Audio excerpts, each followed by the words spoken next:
বেশিরভাগ লোক তার যে রোগ সে জানেই না, পরে আস্তে আস্তে তার ডায়াবেটিস হয়, প্রেশার হয়, বা কারো স্ট্রোক করে বলতে পারে না কেন করছে, বা চোখ নষ্ট হয়েছে কেন নষ্ট হয়ে গেছে, তারপর যে দেখে যে সে ডায়াবেটিসের কারণে চোখ নষ্ট হয়েছে, কিন্তু ও আগে জানতোই না যে ও ডায়াবেটিস।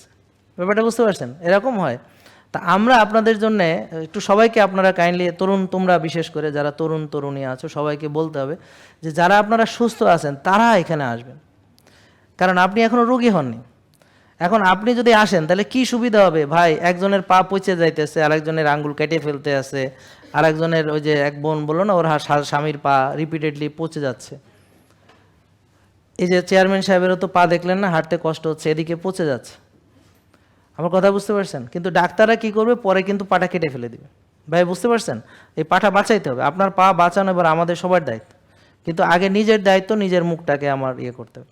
এখন আপনি ওই পর্যায়ে গেলে এটা থেকে রিটার্ন করা অনেক কষ্ট, কিন্তু যে এখনও রোগী হয় নাই তার জন্য সহজ। এজন্যে আমি বলবো একটা চ্যালেঞ্জ, যে আপনি রোগী হচ্ছেন কিনা আপনি এই পরীক্ষাগুলো করে আপনি বুঝতে পারবেন। তাহলে প্রথমে বুঝতে পারবেন যে আমি যদি নষ্ট খাই তাহলে আমি রোগী হব, ব্যায়াম না করি রোগী হব, টেনশন করি রাত জাগে, এগুলো দিয়ে আমি একটা ধারণা করতে পারবো। কিন্তু মানুষ ধারণা করতে পারে না এবং কল্পনা করতে পারে না তার ফিউচারটা এবং তার কনসিকুয়েন্সে একা একা বুঝতে পারে না, কারণ বুঝলে সে সতর্ক হইতো। কারণ আমরা সবাই জানি মারা যাব, কিন্তু কবরের প্রস্তুতি তেমন লোক নেয় না, আখেরাতের চিন্তা করে না।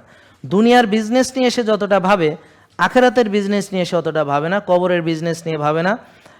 সে জাহান্নামে নাকি জান্নাতে যাবে, কবর আলোকিত থাকবে না, এগুলো নিয়ে এসে চিন্তাই করে না, কিন্তু সবাই জানে সে মারা যাবে। জেকে লাইফস্টাইল লিমিটেড, ওষুধ মুক্ত সুস্থ জীবন।